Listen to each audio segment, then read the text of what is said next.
여러분, 예수님께서 이 땅에 오셔서 달라진 것이 뭐냐고 묻는다면 답변하기가 그다지 쉽지는 않을 것 같아요. 예수님께서 오심으로 해서 예수님 이전과 이후가 달라졌다고 말합니다. 그래서 예수님 이전은 BC라 그러고 예수님 이후는요 AD라 그러죠. 여러분, BC하고 AD가 얼마나 다를까요?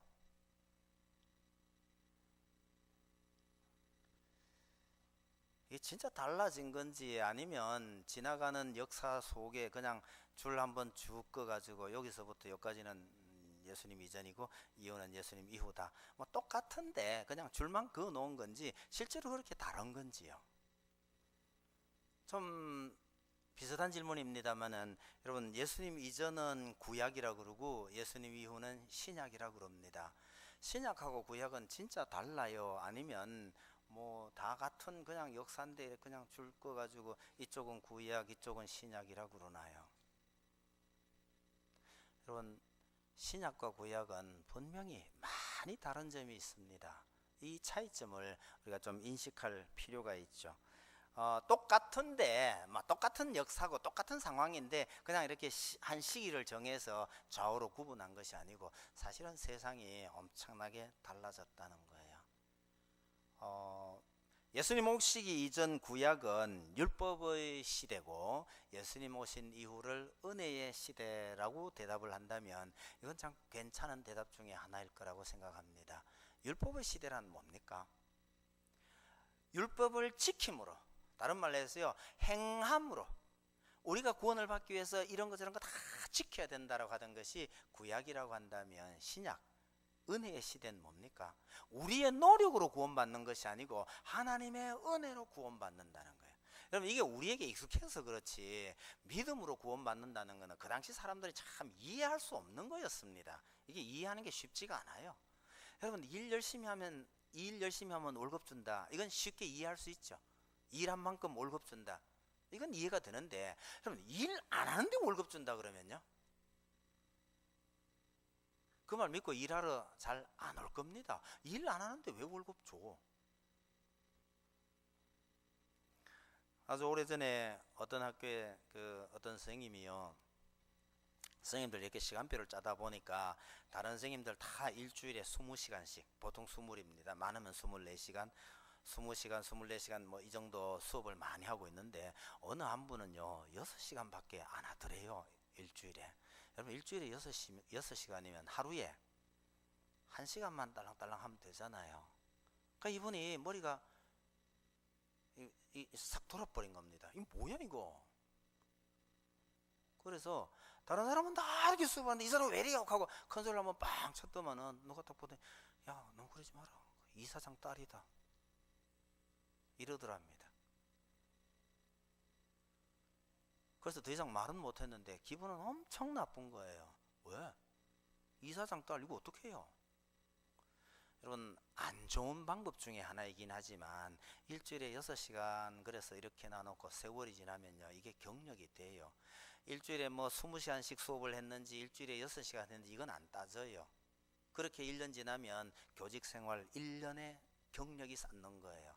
그렇게 해서 시간만 지나면요 교감될 자격을 딸 때 되면 또 시험 치르고 또 그렇게 지나다가 또 교장하고, 그래서 결국은 뒤를 잇게 만들다 뭐 이런 거거든요.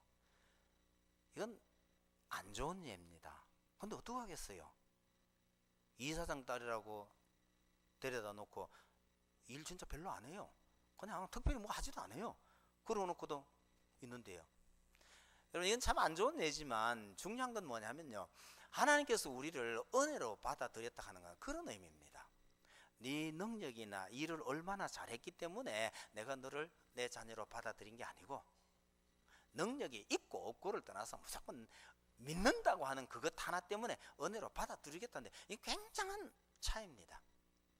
능력이 있는 사람만 채용하는 것하고 내 자식이니까 내가 데려가겠다는데 하고 데려간 거하고, 이게 차이가 신약과 구약의 차이고 예수님 이전과 이후의 차이입니다.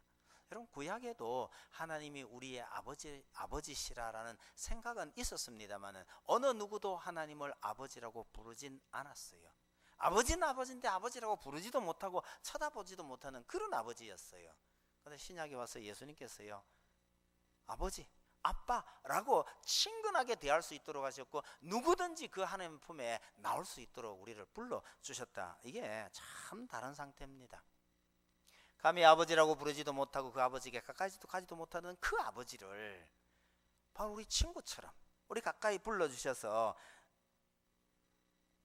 하나님과 친구처럼 지낼 수 있도록 만들어준 게 이게 신약이에요. 누가 이랬느냐? 예수님께서 그 구약 시대를 신약 시대로 이렇게 바꾸어 놓은 건데, 여러분 이게 쉽게 되는 게 아닙니다. 유대인들은 예수님의 이런 가르침을 그 당시에 도저히 이해를 못했습니다. 여러분 요즘 아이들하고 아버지하고 보면 사이가 참 친하잖아요, 그죠? 아버지인지 친구 사이인지 뭐 모를 정도로 참 허물없이 그렇게 참 지내요. 100년쯤 전에 있었던 우리 할아버지들이 오늘날 그 모습을 보면 뭐라 그럴까요? 이게 완전히 세상 말세락 할 겁니다. 그게 이해 안 되는 거예요. 그 할아버지들이 안 보고 있으니까 이러고 있지, 그 할아버지들이 만약에 집에 있었다면요 난리 날걸요. 그렇게 보시면 돼요. 예수님께서 이렇게 사람들의 생각을 뒤집어 놓는데, 그걸 유대인들이 받아들이기가 어려우니까 저 예수는 위험하다, 죽여야 되겠다, 그렇게 생각을 했던 겁니다. 여러분 예수님의 그 당시에 유대인들을 가르쳤던 이 가르침이 그 당시 유대인들 생각할 때는 너무너무 과격한 거고, 이건 죽여서 저 사람을 없이 하지면 안 되겠다, 이런 생각이 들 정도로 놀라운 충격이었다고 생각한 거죠. 그러니까 유대인들은 예수는 모세의 율법을 전부 파괴한다고 생각했고, 예수님은 거기에 대해서 뭐라고 답변하셨느냐 하니까, 율법을 파괴하는 게 아니고 율법을 온전하게 지키자고 내가 가르치는 것이다, 이런 차이였는데, 이 차이를 도무지 이해할 수 없었던 유대인들이 무척 많았습니다.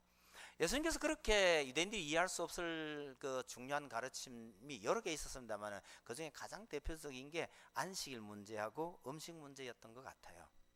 안식일 문제는 설교도 많이 나오니까 오늘은 그냥 넘어가려고 합니다. 중요한 것은 유대인들은 안식일에는 아무것도 안 하는 날이라고 생각했단 말이에요.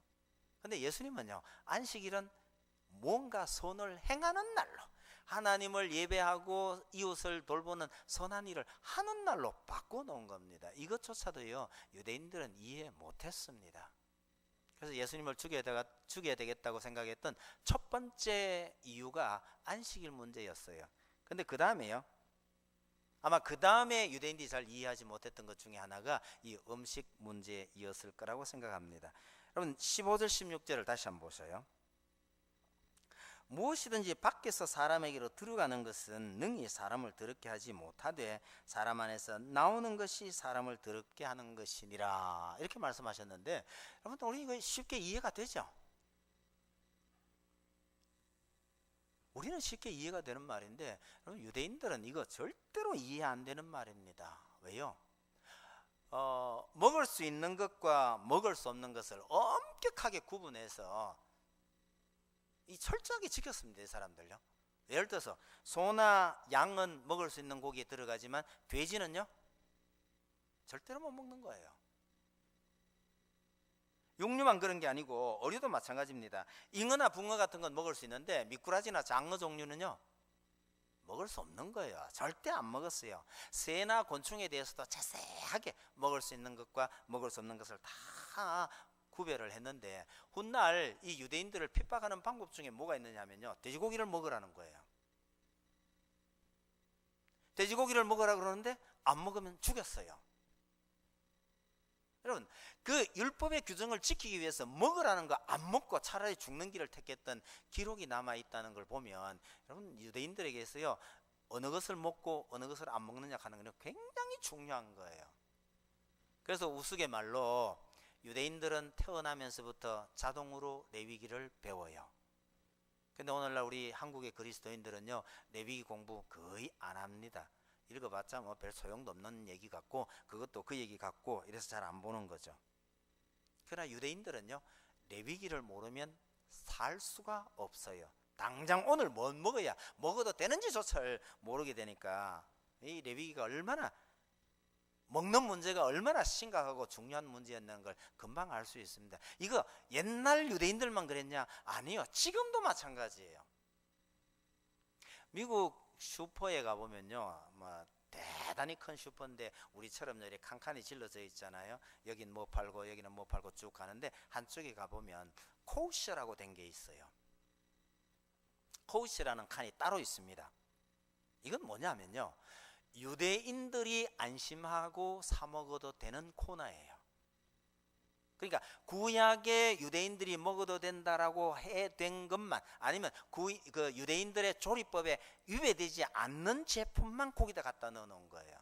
그래서 유대인들이 고기 안심하고 사다 먹을 수 있는 칸을 따로 만들어 놨어요. 그러니까 미국에 사는 유대인도 지금 이 레위기 율법을 지키라 한 대로 그대로 지키고 있다는 뜻입니다. 심지어 이스라엘에서는요, 재배하는 과정조차도 성경대로 맞아야만 됩니다. 그래서 랍비가 코셔라는 인정을 해주지 않으면 농사 다 지어도 못 팝니다. 소용이 없어요. 짐승 아무리 많이 길러도 코셔 인정이 안 나면요, 매매가 안 됩니다. 못 팝니다. 지금도 그래요. 그런데 하물며 2000년 전에 예수님께서 뭐라고 선언하셨느냐 그러면요, 사람 입으로 들어가는 것이 사람을 더럽게 하지 못한다. 여러분, 이게 얼마나 충격이었을는지 우리는 상상이 잘 안 돼요. 사람의 입으로 들어가는 것이 사람을 더럽게 하지 못한다는 게 이게 무슨 말이냐는 말이에요. 예수님께서 다시 설명을 해줘요. 19절 끝에 한번 보세요. 19절 끝에 보시면 이러므로 모든 음식물을 깨끗하다 하시니라 이렇게 돼 있죠. 구분하지 말고 먹으란 얘기예요. 돼지니 미꾸라지니 붕어니 이런 거 구분하지 말고 입으로 들어가는 것은 모든 것이 정하니까 그냥 먹으라는 거예요. 여러분, 지금도 유대인들은 이거 지킨다고 난린데, 외국에 가서 살면서도 그 나라에서도 이거 지킨다고 난린데, 2000년 전에 예수님의 이 말씀이 어떤 느낌이었을까요? 그야말로 이건 폭탄이에요. 제가 이스라엘에서 유학 많이 하고 계셨다가 이스라엘 풍습을 잘 아시는 목사님들에게 제가 낮에 잠시 쉬면서 이걸 물어봤더니요, 참 재밌어요.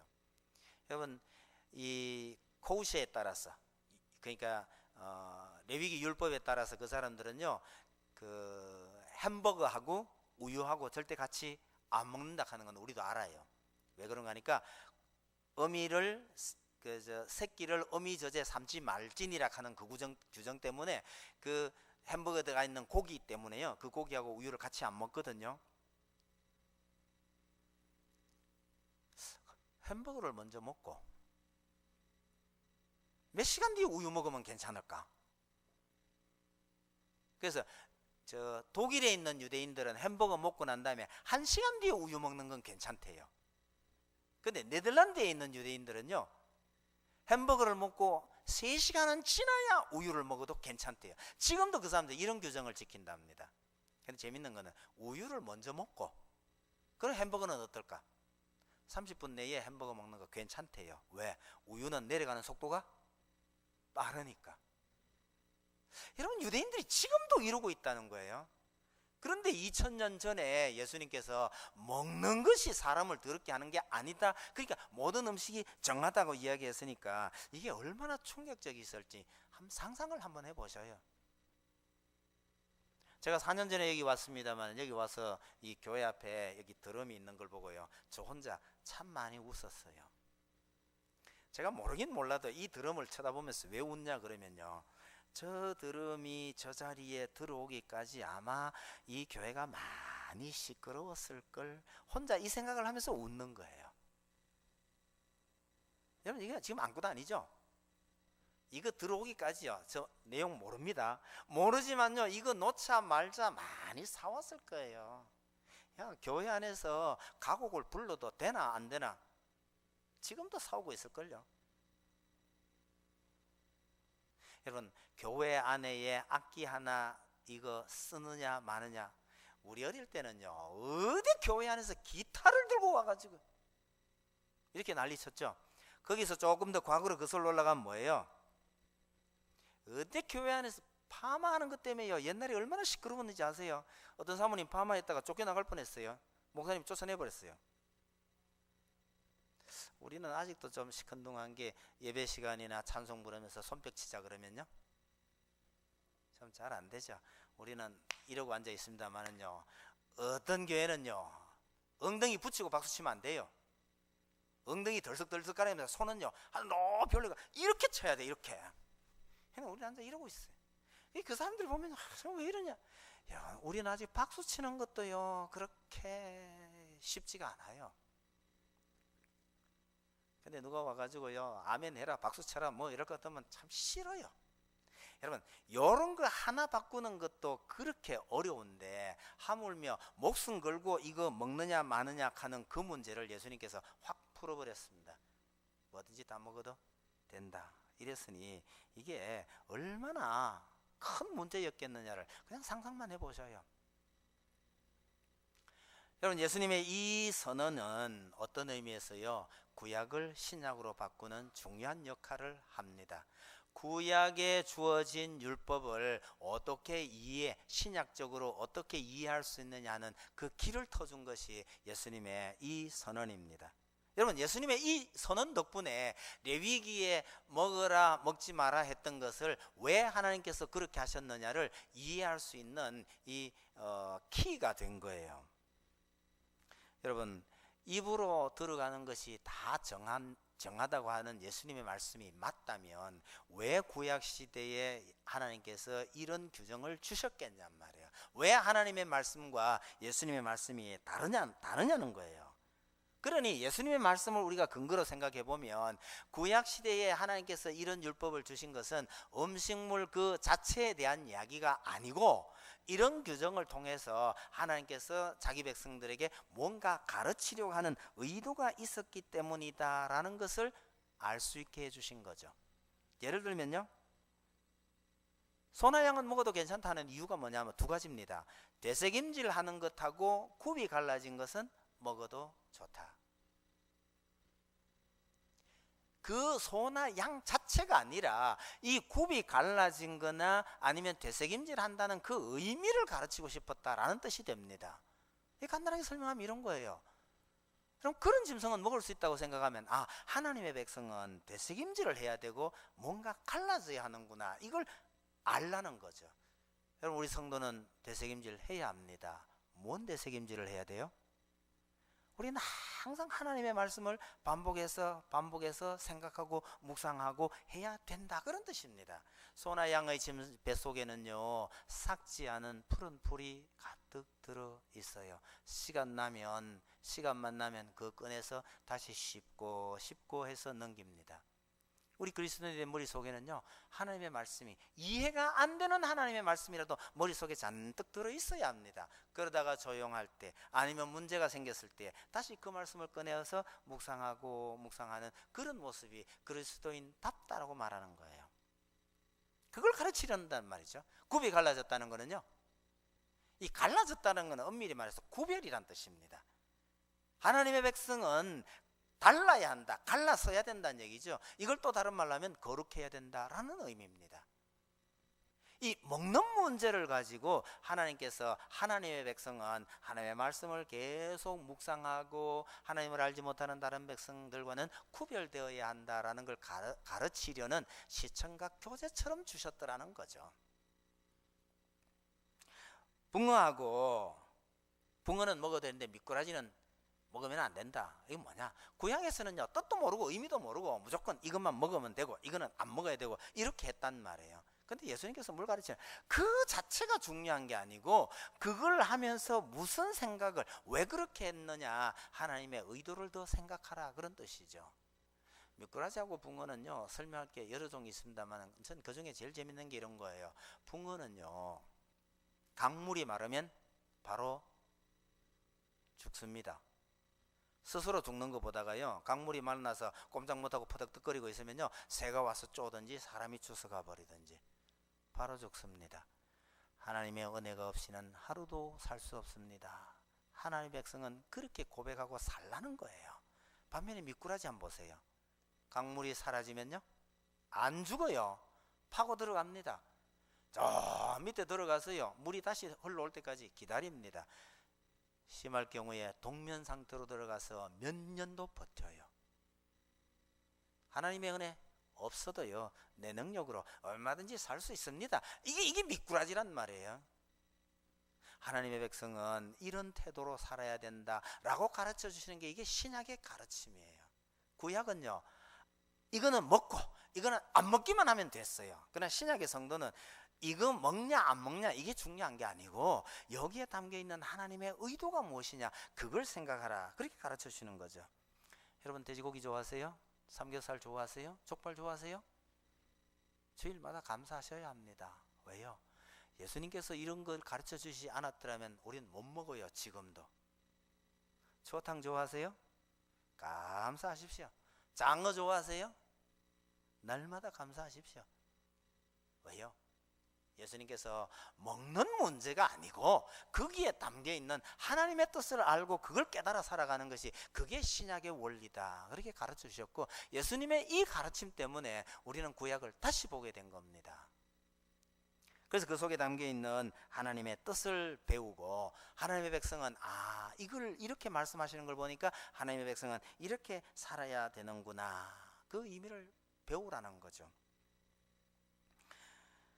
형식과 외식에 사로잡혀 가지고 그 규정만 지키고 형식적으로만 행하면 된다고 하던 그 이스라엘 백성들에게 예수님께서요 하나님께서 그렇게 하신 이유가 뭔지, 그 속에 담겨있는 하나님의 뜻이 뭔지 그걸 깨달아 알으라고 시키신 거죠.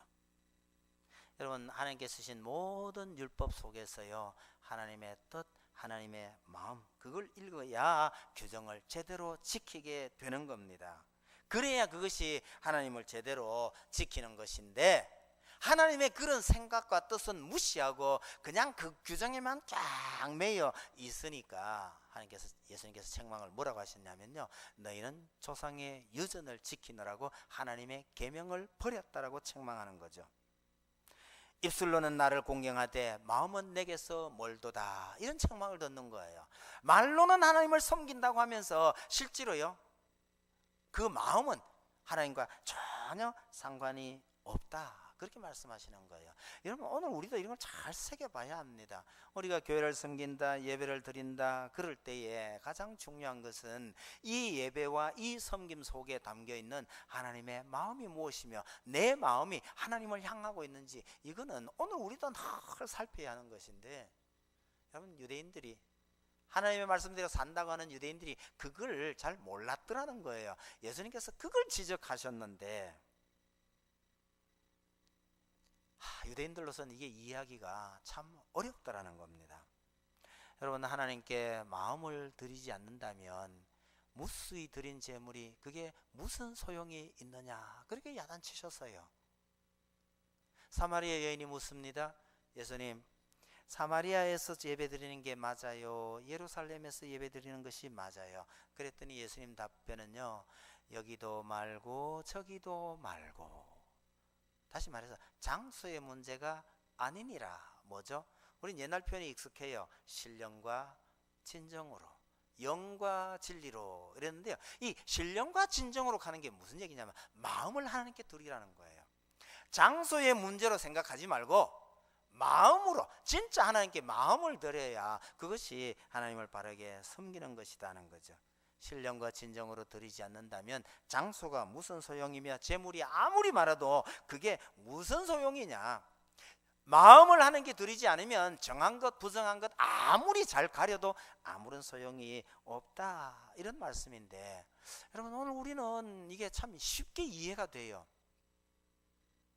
그러나 예수님 당시에 유대인들과 바리새인들은요 이거 이해할 수 없었어요. 너무너무 큰 충격이었는데 심지어 예수님의 제자들조차도요 이 말뜻을 알아듣지 못했더라는 겁니다. 여러분 예수님의 이 선언은 구약의 여러 가지 율법들을 우리가 다시 이해할 수 있는 좋은 열쇠가 된다, 그걸 꼭 좀 잊지 마시길 바랍니다. 두 번째로요, 예수님의 이 선언은 사람은 영적인 존재다라는 것을 가르쳐 줍니다. 여러분 사람이 먹는 음식이 사람을 부정하게 하거나 깨끗하게 하지 못한다. 이런 것은요, 사람은 영적인 존재지 육체의 존재가 아니라는 선언하고 똑같습니다. 중요한 것은 마음이지 육체가 아니란 뜻이죠. 여러분 이렇게 한번 생각해 보세요. 모든 것이 정하다고 했으니 여러분 뭘 먹든지 상관없죠? 예수님께서 그렇게 말씀하셨는데요. 그렇다면 아마 신나는 사람들이 많아질 거예요. 술이고 담배고 뭐 마약이고 간에 뭐 예수님께서 다 정하다고 했는데 뭔 걱정이야? 마음대로 먹어도 된다는 얘기입니까? 여러분 술이나 마약이나 담배나 이런 것들은요, 우리 육체에는 전혀 유익이 되는 게 아닙니다. 이거 좋은 거라고요, 잘 뭐 먹다가 보면 어떤 경우는 육체를 완전히 망쳐 놓는 것이기도 합니다. 그런데 왜 예수님께서 다 정하다고 말씀하시느냐는 말이에요.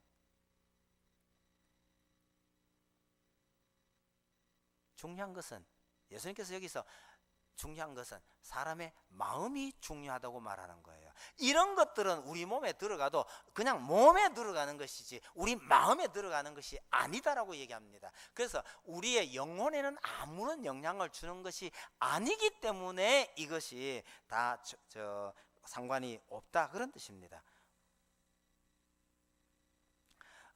이런 것들이 우리 몸에 들어간다 해도 우리 몸에는 영향을 줄 수 있지만 영혼에는 아무런 영향을 끼치지 않는 것이기 때문에 예수님께서 이 모든 것은 정한 것이다 라고 말씀하셨다는 거 기억을 하셔요.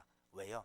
우리는 영적인 존재거든요. 그러니 우리가 뭘 먹느냐, 그것 때문에 우리 영혼이, 우리 마음이 변화가 일어나고 다치는 것은 아니다, 그런 선언입니다. 그러나 여러분, 예수님께서 우리를 영적인 존재로 인식하시고 이렇게 말씀하셨지만 반면에요, 우리가 육체를 가지고 있는 한 먹을 것은 가려 먹어야 합니다. 안 좋은 것 먹으면 우리 육체가 좋지 못한 영향을 받습니다. 그런데 예수님께서 여기 말씀하신 것은 이것들은 마음에 들어가는 것이 아니다라고 말씀하고 있는 것은 우리 인생은 영혼, 마음이 중요한 것이기 때문에 잘 새겨 들으라, 그런 얘기입니다.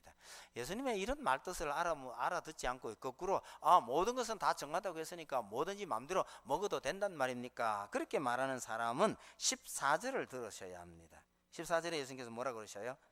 우리를 다시 불러 이르시되 너희는 다 내 말을 듣고 깨달으라, 이렇게 말씀하시죠. 말귀를 좀 알아들으라, 이런 뜻으로 이해하시면 될 듯 합니다. 여러분 또 거꾸로 한번 해봅시다.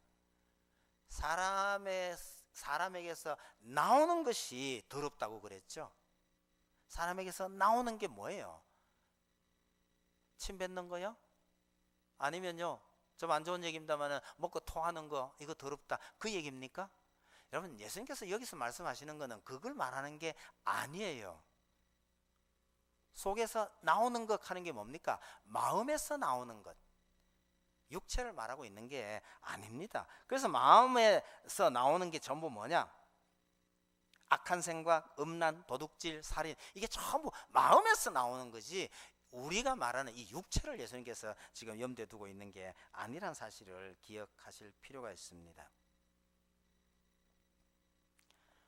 예수님의 이 말씀을 잘 보시면 사람은요 영적인 존재이기 때문에 무엇을 먹느냐 하는 것, 이것 때문에 이 영적인 존재가 영향을 받는 것이 아니다, 이 말씀을 하고 계시는 겁니다.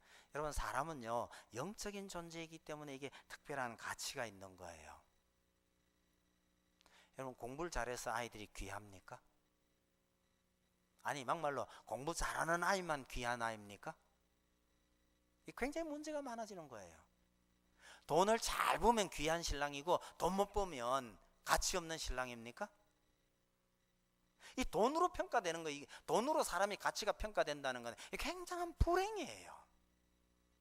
여러분 돈으로만 평가한다면요, 우리 5층에 지금 장애인들 참 많이 있잖아요. 교회가 거기에 많은 경비를 쓰고 있습니다. 왜 그 쓸데없이 돈을 거기다 그렇게 많이 써요? 이런 생각하는 걸 만약에 하나님께서 들으면요, 너 정말 나쁜 놈이야, 이렇게 되는 거예요. 우리 담임 목사님이 언젠가 그런 얘기해요. 희망부가 부흥하면 부흥할수록 우리 교회는요, 그게 적자가 나는 거예요. 저기는 부흥하면 부흥할수록 교회에 돈이 그만큼 더 많이 들어가야 하는 곳입니다. 그런데 왜 이러고 있나요? 여러분, 장애인이든 아니든 그 사람이 뭔가를 할 수 있건 없건 이게 중요한 게 아니고 그 영혼 하나하나가 귀하기 때문에 여기에 엄청난 돈을 쏟아부어가면서도 그들을 섬기고 있는 겁니다. 지금도요, 우리 게 엘리베이터 타고는 빨리 문 닫히라 하고 문 닫히는 이 단추 있죠, 그거 누르는 사람 가끔 봅니다. 여러분, 그 단추 누르지 마세요. 그 단추는 죽어 있어요. 왜요? 열리는 단추는 살아있는데 닫는 단추는 죽어 있어요. 이유는요, 저 엘리베이터가 주로 이 장애인들이 사용하는 거기 때문에 빨리 닫히면 안 돼요. 그래서 빨리 닫히라 하는 단추는 죽여버렸어요.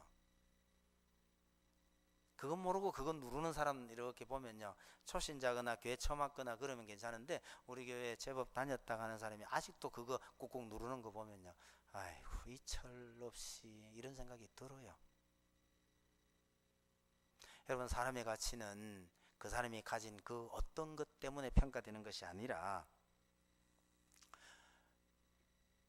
영적인 존재이기 때문에 그게 그렇게 귀한 거예요. 여러분, 사람의 값어치를 육체만 가지고 매긴다면 값이 얼마나 나갈까? 어떤 분이 그런 것도 연구를 했대요. 우리 몸에 철분이 얼마쯤 있으니까 이걸 뽑아서 못을 만들고, 지방분이 얼마만큼 있으니까 이건 뽑아서 비누를 만들고, 뭐 이렇게 해가지고 물건을 만들어서 팔면 몇만 원밖에 안 된대요. 이게 머리 좋은 사람들이 하고 있는 계산입니다. 제가 볼 때요, 아무리 머리가 좋다 해도 그런 쓰잘데기 없는 거 그거 계산하고 앉아 있는지 모르겠어요. 그래, 복잡하지 말고 막 고깃값으로 무게 달아 팔지. 여러분, 무게 달아 팔면 얼마나 될까요? 진짜 얼마 안 됩니다. 사람을요, 육체로만 본다면 정말 값이 얼마 나가지 않아요. 불행입니다. 가끔 이런 거 있잖아요. 책을 무게로 달아서 파는 경우 있죠.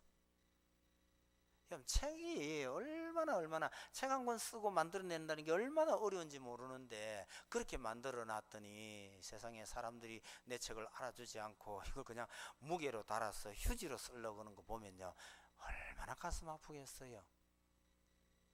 가끔은 옷도 무게로 달아서 팔던데요. 여러분, 그 옷 하나 만들기 위해서 디자인해라, 재료 꾸며라 이래가지고 얼마나 힘들게 만드는 사람이 그거 보면 마음이 얼마나 아플까요? 그거 다 나무 얘기니까 놔두고요, 음식을 정성 들여 만들었는데, 진짜 정성 들여가지고 요리를 참하게 만들었는데 누가 앉아가지고 재료비만 따지면 요거 얼마짜리다 이러면요, 얼마나 얄밉겠어요.